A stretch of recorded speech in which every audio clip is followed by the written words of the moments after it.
Привет всем, особенно тем, кто храпит. Вы со мной согласитесь, это действительно проблема. Человек, который храпит, очень сильно вредит себе и мешает рядом живущим. Я тоже храпел и ликвидировал себе эту проблему. Вы спросите, как? С этим уже долгие годы борются ученые и никак не могут найти универсальное средство. Таблетки в данном случае глотать не нужно.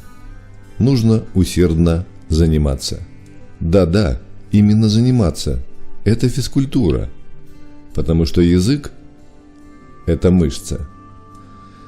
Поэтому начнем ее тренировать. Прикладываем язык к верхнему небу и начинаем надавливать. 5, 10, 15. Для начала хватит. Почувствовали?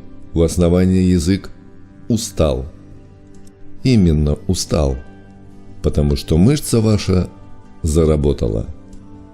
Со временем, то есть с возрастом, язык теряет свой тонус и начинает ослабевать. В тот момент, когда мы спим, он заваливается в дыхательный проход, закрывает его, и мы издаем этот очень неприятный звук.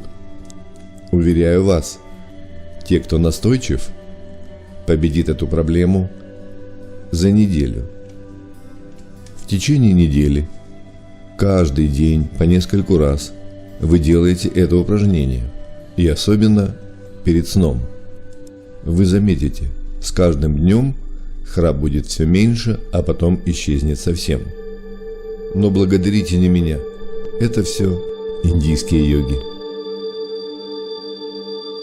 У кого хватит выносливости и настойчивости, ставьте мне лайки, а я уже, в отличие от вас, не храплю.